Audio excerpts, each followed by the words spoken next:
Online help ডেস্কে আপনাদের সবাইকে স্বাগতম। আজকে আমি আপনাদের সামনে এক্সেলের একটি ট্রিক্স নিয়ে আসলাম। দেখুন, আমরা অনেক সময়ই প্রবলেমে পড়ি, যেমন ফার্স্ট নেম, মিডল নেম এবং লাস্ট নেম দেওয়া থাকে, কিন্তু সেগুলোকে একসাথে আমরা কিভাবে করব? তাই সেই নিয়ে একটি ভিডিও নিয়ে আসলাম। দেখুন, এখানে আমাদের ৩টি ট্রিক্সে আমরা এভাবে করতে পারি।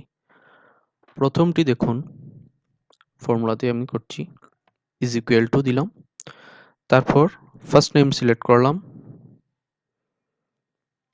তারপর কিবোর্ড থেকে এন্ড সিলেক্ট করলাম, তারপর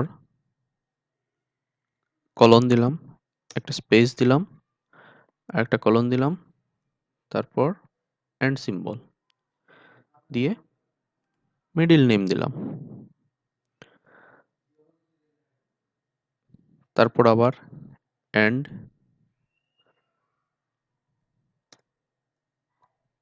আর একটা স্পেস দিয়ে দিলাম, তারপর আবার এন্ড দিয়ে লাস্ট নেমটা দিয়ে দিলাম, সিলেক্ট করলাম, এন্টার দিয়ে দিলাম। এখন এটাকে বাড়িয়ে নিলাম। দেখুন, অতি সহজেই আমাদের প্রত্যেকটি নাম একসাথে হয়ে গেল। এটাকেই আবার আমরা আরেকটি ফর্মুলাতে করতে পারি। তারপর দ্বিতীয় ফর্মুলাটি দেখুন, আমি এখানে দিচ্ছি। প্রথম যেভাবে আছে এভাবে লিখে নিই, MAHENDRA, Mahendra, SINGH, Singh, DHANI দিয়ে এন্টার প্রেস করলাম, তারপর কন্ট্রোল ই ধরলাম। দেখুন কিভাবে সহজেই হয়ে গেল।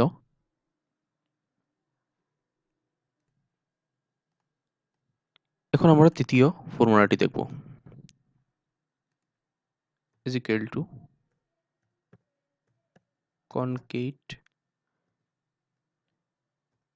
concatenate ফার্স্ট ব্র্যাকেট টেক্সট 1 এ ফার্স্ট নেম দিয়ে দেব,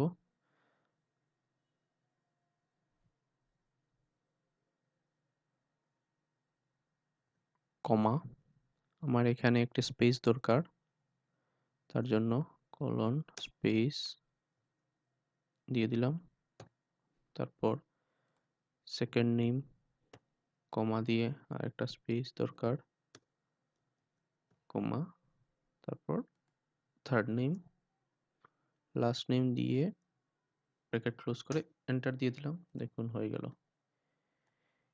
এভাবে আমরা যে কোনো সেল ৩-৪টিকে একসাথে করতে পারি।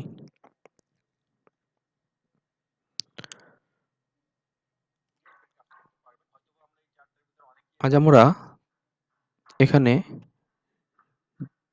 নাম যুক্ত করার ৩টি ফর্মুলা শিখলাম। যদি আপনাদের ফর্মুলাটি ভালো লেগে থাকে তাহলে অবশ্যই লাইক এবং শেয়ার করতে বলবেন না, এবং আপনাদের কমেন্টস অবশ্যই দিবেন। ধন্যবাদ।